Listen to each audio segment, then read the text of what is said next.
Knowing when something feels right in your bones, right in your energy, you'll know because you feel it align with you. The issue becomes you getting in your head and you thinking, oh my God, do I feel this? Why do I feel this? Should I feel this? What if somebody's angry with me? This is all about your energy boundaries. Every boundary you will ever set is going to be based on the foundation of the energy in which you accept and that you will allow for yourself. Welcome to episode 45 of the Positivity Experience, your energy boundaries. Check it out.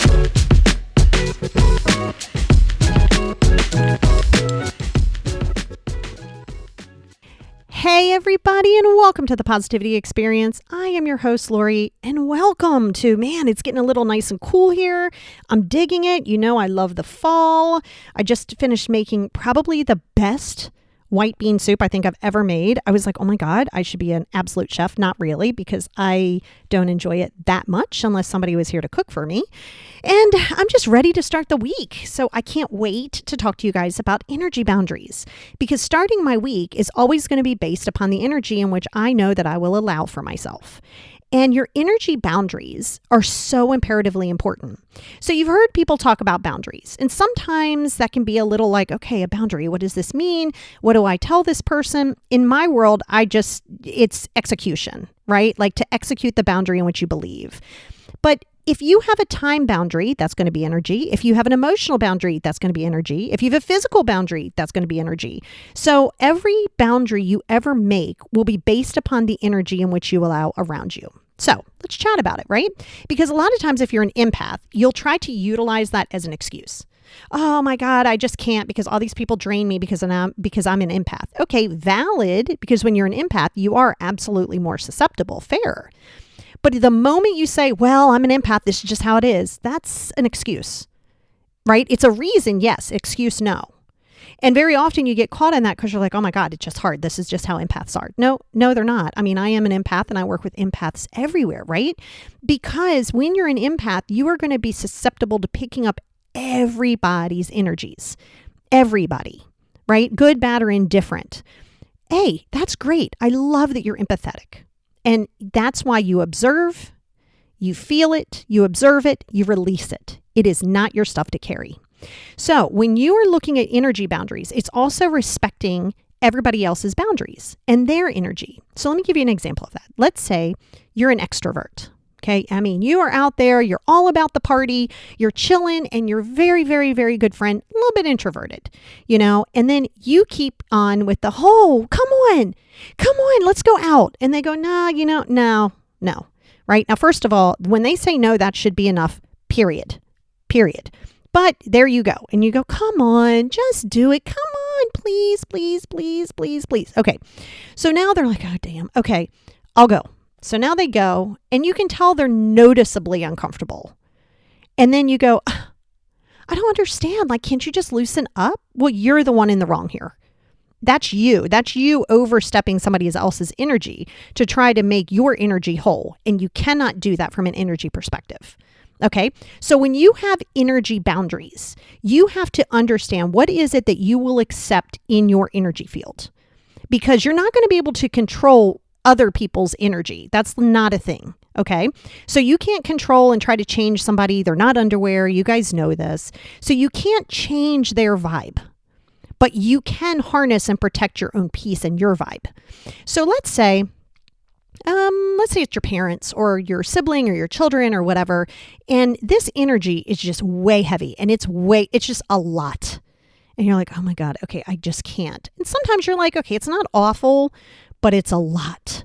And in order for me to deal with said person, I know I have to prepare myself. Like if it's like your mom and she's always on your case about something, or she's just heavy, and you go, oh God, okay, I got to prepare myself. And you go, okay, I love you. I know how you roll. It's not that detrimental to me, but I know it's a lot. So then you prepare yourself. That's fine, right? Because not everybody's going to vibe in your same energy field, and that's fine. But it's when it becomes so taxing, and not even them knowing that they do it, because their energy cannot control you or your energy without your permission. And that's a fact, right? So you go, oh my God, their energy is just so heavy. Yeah, valid. But then what are you going to do about it? And that's where as an empath you go, well, God, I just don't know. That's because you haven't taken the time to say, okay, I'm going to dump it and ground it out. So as an empath in general, if you're an empath, you're going to pick up on everybody's stuff. You look at it and you view it like you would a movie. Okay, go ahead and feel it in your body. It feels gross. It's in my stomach. I have a headache. I can't swallow, whatever the case may be. Acknowledge it. Now look at it and go, is this my stuff? Is this my stuff? 98% of the times it's going to be no. Let's say 95. It's going to be no. And you go, okay, now what do I do with this information? Now, this is where you have to have a plan to go and dump it. Either you're doing your double journal, your positive negative journal, or you're going outside, you're dumping it in the ground, you're saging, you're Palo Santoing your house, you're creating the moon water, you're spritzing it around, you're meditating, you're balancing. That's how you ground out. Because the problem comes when you decide, I am going to inflict my fixing upon these people. I am going to inflict my autobiography, my energy, my experience on this person because I've been there and I know what they're feeling. You don't know what they're feeling. You don't. You can say, oh my God, I do. I've been there. You're not them. And that's the energy. This is energy boundaries of establishing your own energy boundaries is first understanding that you can't control everybody else's energy. Okay. Because focusing inward, first we have to cancel external. And again, I'm not asking you to be apathetic and be cold as ice. I'm saying you look at it, you observe it, you feel it, deeply feel it, you acknowledge it, and then you release it. Now, if said person says, hey, I really need your help with something and I don't know what to do, great. If you feel inclined to do so, by all means, give your experience, but don't give it unsolicitedly. Don't give it unsolicitedly. I know that's my tongue twister there, but don't give it and then be like, well, listen, if you do this, it's going to be so much easier for you. No, I get you're coming from a great warm place, but the moment you do that, you're giving away your energy. Again, not asking you to be apathetic. You be there for people. That's my profession. I adore what I do because when I am with you, I am with you. I am there. I'm going to feel it. I'm going to help you work through it because you're coming to me for that, right? Like you're literally paying me for it. So it's not like I'm just volunteering it, right? Now, and same thing with this podcast. If you like self-help, then you're going to be here. If you don't, that's fine too, right? It's not my job to make you be here. And so understanding that when that happens, when I'm done, at the end of the day, usually not at person after person because I don't have a ton of time in between, but sometimes I do where I can like ground out. I go, okay, this is not my stuff. What can I do to help? Make sure I have my energy and my time boundaries. Like, okay, I'm not going to respond to a text here or I'm not going to respond to an email here. That's energy. That's what you're giving your energy to. It's the same thing with your hard, right? Because life is hard. We've been here before. Life is difficult. Life is hard. Regardless of what you do. Either you try to heal your trauma, that's hard. You stay in your trauma, that's hard. Choose your heart, right? But that's where you're going to put your energy. Are you going to focus your energy on this person triggers me because they remind me of, right? Valid, right? Feel it. Told you I want you to feel it, but I want you to really feel it. And then go, okay, is this a symptom of a deeper rooted issue that I need to heal? Then that's where you focus your energy. Or are you just like, God, I don't know. Like it's better if I just stay in the chaos because I'm familiar with the chaos. See, that's another conversation you may not be willing to hear, but it's a fact. Very often, even if you've been in chaotic energy and the energy has just been toxic and heavy and negative all around you, you still know how to function. You don't have to love it, but you know how to function there. So the thought of feeling free or clear or whatever your version of happiness is, can sometimes be scary because then you're like, well, shit, what do I do if it like falls out? Because then you're always going to be in the what if. But then you have to decide what energy boundary do you want for yourself? So we already know externally, you're there, you see it, you're empathetic, you're in point. If somebody needs your advice, needs your help, you're there energetically to help. But when you're done, you're done. You don't get to stay up at 3:00 in the morning and go, God, I don't know. Why didn't they take my advice? And that's why you want to be careful of these unsolicited advices. This doesn't mean that if you're helping somebody not voluntarily, like if they've said to you, hey, I would like your help, and you give them your advice or you give them direction and then they don't do it, and then you start getting pissed off about it. Well, now you have something to examine there from an energy perspective. Do you want, because here, let's be fair. How many of us, if you're keeping it real with yourself, how many of you have asked a friend something about a date or a guy or a girl or a partner or a job or something, and they tell you and you're like, yeah, I mean, that's kind of right, but I don't know if I'm comfortable with that. That's all of us. We've all been there. If you're real with yourself, you'll admit to that. So you have to understand, not everybody is just going to like take that advice right away and like skip to it the way you want them to. But if this now becomes an ongoing thing, you have to decide, okay, listen, you know what? I'm here for you, but I am not giving you advice anymore. I mean, literally, that's energy. See, in order to establish boundaries across the board, all of this is going to come back to your energy. The foundation of every boundary is based upon the energy that you will surround yourself with, as well as the energy that you allow for yourself by yourself. Right? Because so many times you want to be like, well, this person drags me down. And okay, well, what about all those thoughts that you have gone through your head? Okay. What about the I can't? Oh my God, I can't. It's too hard. Yes, I just told you in life is hard. And you have to decide what level of hard are you going to do? I personally can't fly a plane right now. Could I learn? I could. Will it be hard? Absolutely. I'm 50 years old. Do I want to try it? I mean, not really. But I don't get to say, oh my God, I can't. Well, I mean, I can't because physically, I don't know how to fly a plane. I guess I could try. I would advise not getting on the plane with me, right? But I can't is also, well, I also don't want to. So sometimes your can't is I don't want to. So don't be so fast to be like, I can't, I'm not able of doing it. No, you don't want to take that risk because you don't trust yourself. What if I make the wrong decision? Okay, what if you do? The energy of the fear energy, the scarcity, the fear of finances, the fear, which is a very real fear, the fear of health, the fear of death, the fear of fill in the blank, heights, enclosed spaces, taking a risk, failing. If you focus your energy and allow that energy, which is your energy, by the way, no one else, I mean, listen, sometimes people can try to inflict it on you and be like, oh my God, you shouldn't get on that plane, right? Cool. But again, like I said to you, people can't make you feel anything. They spark a thing and you go, well, damn, that's kind of true, right? But think about all of the things when you were a kid that you put in your own head. You're laying in your bedroom and you have a rack of clothes. I don't know. It's like a coat hanger thing in your room. It's been there your entire childhood. But yet every time the lights are off and the moon hits it just right, you go, oh my God, is there somebody in my room? Over and over again.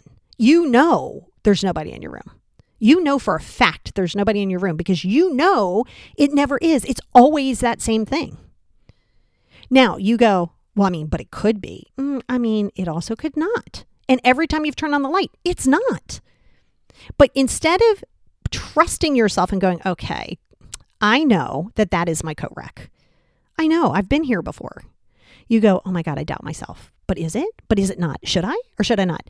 And you turn on the light and you're like, gosh, I'm so dumb. Of course it's my coat rack. But until you do that, you have a hard time trusting yourself. Because trusting yourself would be like, don't even bother. You know it's the coat rack. And then you turn over and you go, but is it the coat rack? But what if I'm wrong? What if it's somebody? What if they're coming to bludgeon me to death?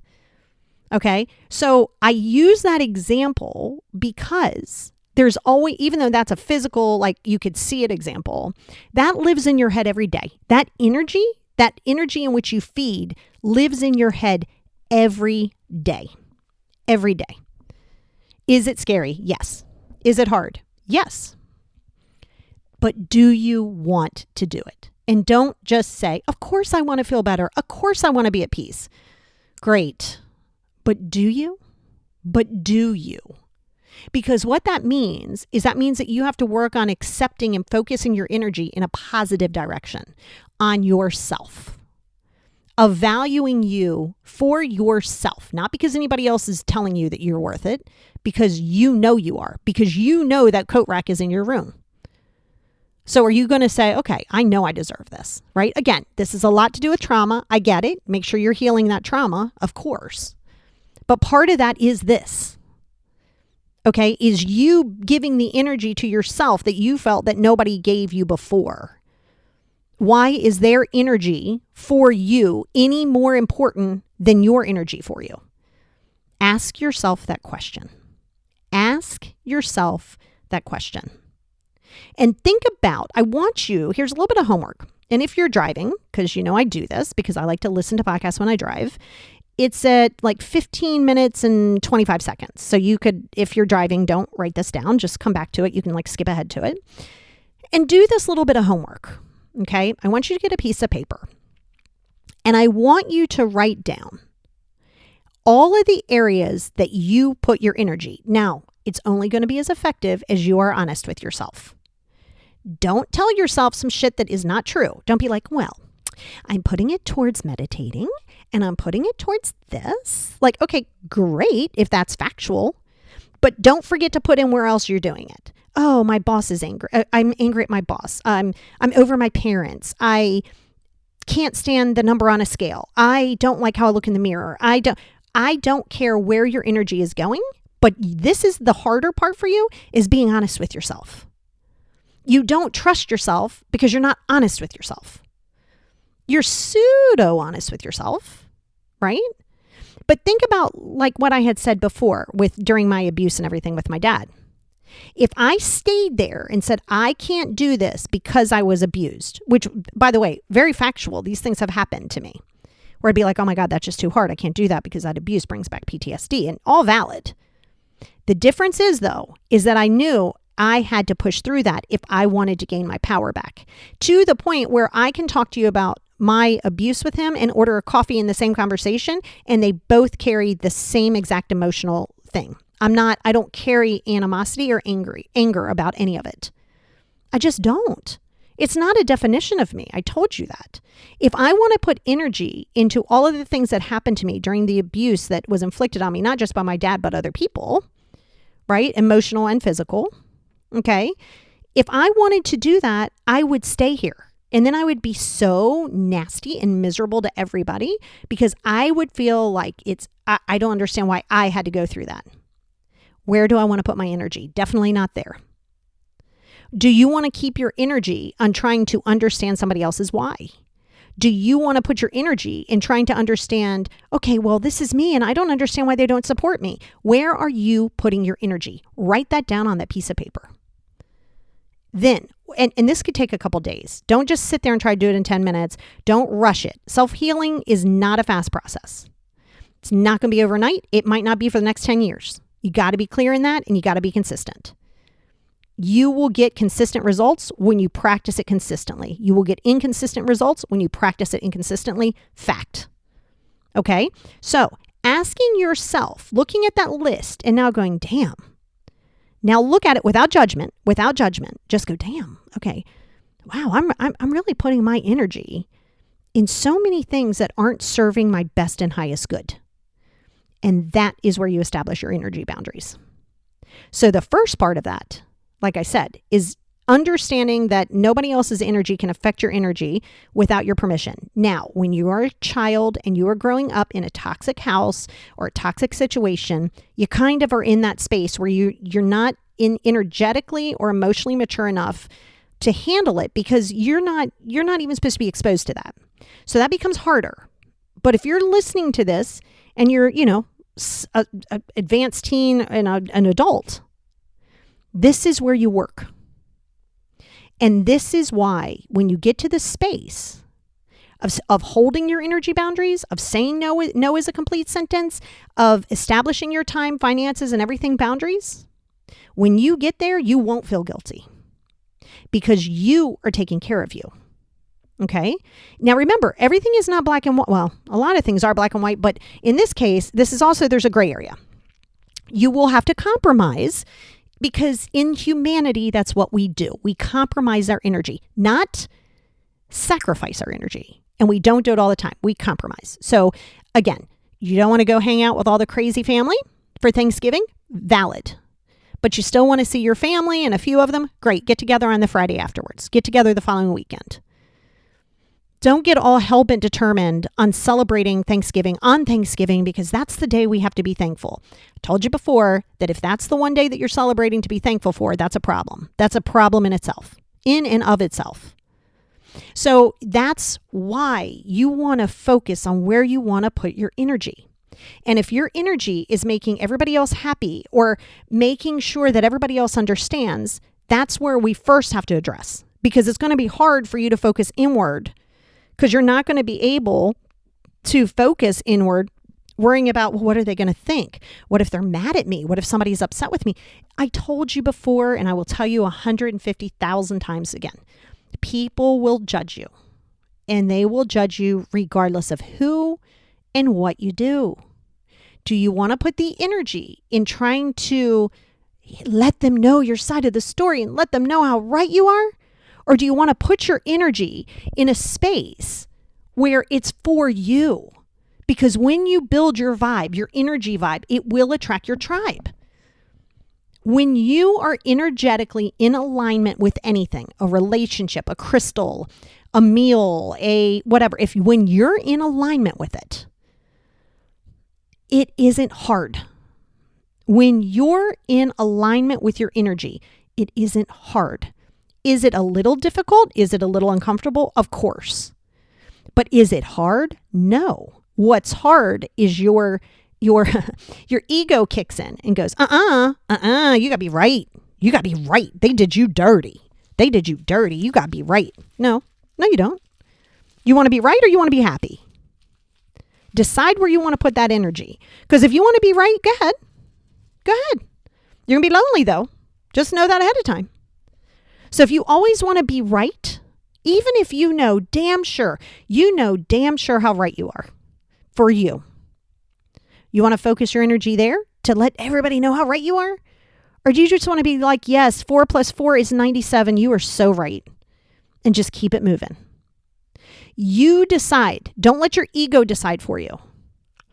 Who cares if someone doesn't really understand your side of the story? Now, ask yourself why you do. Well, because I don't want them thinking I'm stupid. Do you think you're stupid? Because if you think that you're off somewhere, when they say that, it will trigger you. But not because they think it, but because you think it. And then because you think it, you automatically mirror it and go, oh my God, they must see through me. They must see that I'm stupid. See? So when you are checking why you need to be so right and everybody else to validate that right, ask yourself why. Do you know that you're right? Are you right for you? Then that's all you got. I mean, it does become problematic if you're like, let's say in the true crime world, let's say you're wrongly convicted of a crime, right? The problem with that is, even if you say 150 times, I didn't do this, people are going to be like, sure you didn't. And you're going to be like, no, I really didn't. Okay. You didn't. And then they're not going to believe you anyway until it's proved otherwise. Right? So, and I say that because there will be times, there will be times that you're misunderstood. And let's say you're like, okay, I really want them to understand that isn't what I did. Okay, fair, very fair. So you say it, and then somebody goes, But if that's the case, I just want to let you know, like, I hear you, but I don't believe you. Then you got to let it go. Because what are you going to do? You're going to put your energy there for the next 5 years and go, but I didn't do it. Don't you see? I'm saying it's a little different if you're up for like murder. Yeah, you probably want to sit there and get a lawyer who can help you. But I'm saying in day-to-day life and day-to-day experiences, you don't have to be right.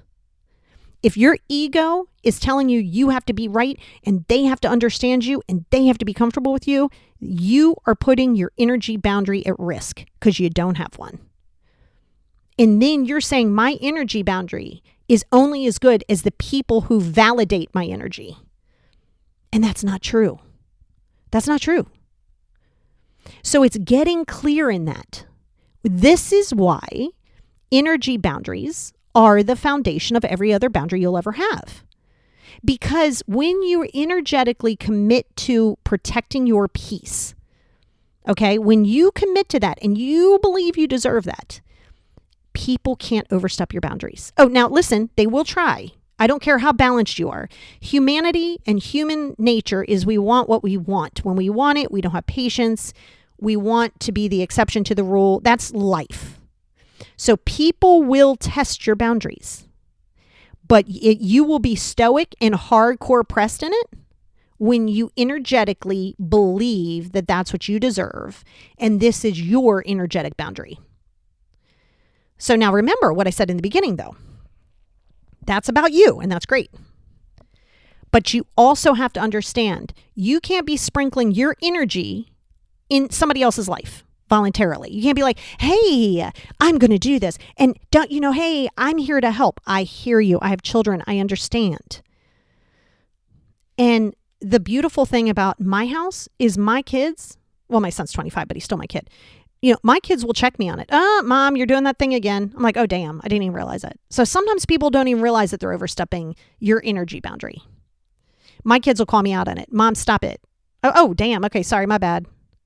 But I know how to receive it because energetically, sometimes you forget. Sometimes you just assume, hey, this is where I am. And then if you go getting defensive when somebody checks you on the boundary, that becomes a you issue again. Stop blaming everybody else for your energy, right? Again, your traumas are never your fault. They're never your responsibility, okay? Traumas that were inflicted on you, not your responsibility. However, healing those traumas, working on your energy, that is 100% your responsibility. Again, not on your own, but with the ability to have help from someone, being okay with asking for help. Okay? So this is why you want to really work on what that energy boundary is. Because if your energy boundary is weak, every other boundary that you ever have, every other start to a project that doesn't get completed, now granted, some of that is under your ADHD, which becomes a whole different conversation, right? But understanding that energetically where you deposit your energy and where you grow in your energy is daily practice. Daily practice. Don't just double journal when you feel like it. That's your positive negative journal. Don't just be like, okay, I'll do it every now and again. Okay. Inconsistency will get inconsistent results. Okay. So you decide where you want to put your energy and check yourself when you start absorbing other people's energy. Observe, yes. Absorb, no. Observe, feel, release. Okay. But what you're not going to do is absorb the energy and then sit with it till 3:00 in the morning. Same thing with trying to be right. Where do you want to put your energy? So your homework this week is going to be to decide where your energy is, what it is that you are where you're willing to put your energy, and how much of it you're willing to give away. Compromise, yes. Sacrifice, no. And your energetic boundaries will never be hardcore until you believe it, until you know you deserve it, and until you practice your daily wellness every single day. Until you say, oh, when my boss becomes an asshole, because, sometimes they do. Are you taking it on? Are you taking on that energy? Right? Are you being defensive? Are you already dreading going to work tomorrow because of your boss's energy? It's not your boss's energy. I mean, granted, they're heavy energy, valid. I'm going to validate that. But you are already letting that energy seep into your head on a Sunday night. I got to go deal with this idiot tomorrow. Okay, well, here we are. Why are we worried about this today? It's 4:00. Like, why? Why? And then your preparation of that energy already says my energetic boundaries are down. So when you're dealing with people in a hostile environment, this is where sometimes you do have to say, how long can I take this? It's the same thing in any relationship. Energetically, what am I willing to take? When you understand that, then you can start making plans to maybe get a different job, maybe look elsewhere, maybe go to a higher up and explain things, but not absorbing it. Remember, there's 3 things and 3 things only that you can do when you don't like the energy around you of other people. You can remove yourself from it. right? Hang up the phone, walk away. Sometimes you can't do that, right? This is one option. Number 2, change it. Not change the person, change the energy. Does this mean maybe you look for another job? Maybe you figure out 30 years after I've been in the same marriage that is just so damn toxic, how can I get out? Instead of saying, oh my God, I'm too far in. I don't know what I'm going to do for finances. I can't stay here. That's the can't again. Where are you going to put your energy? Are you going to focus that energy on what you can't do, or are you going to focus your energy on what are the resources to me? Because I promise you there's resources out there for that. I promise you. But are you willing to get uncomfortable to do it? Only you can answer that question, because only you know what your energetic boundaries are. So until you get clear on that, you will start feeling guilty. You will start feeling some kind of shame. You will feel inconsistent. And again, if you have unprocessed trauma, you have to get help to process that. Therapy is for that. But it's not just therapy. It's not just medication. It's not just meditation. It's not just in energy boundaries. It's all of these things together and doing it consistently. And doing the things that you don't want to do and that you're afraid to do. So you ask yourself, where am I putting my energy? Am I putting my energy in fear, in doubt, in negativity? Or am I putting my energy in, let me figure this out. What can I do? And I'm okay in case people don't understand me. So check it and ask yourself, where am I putting my energy? Check it out.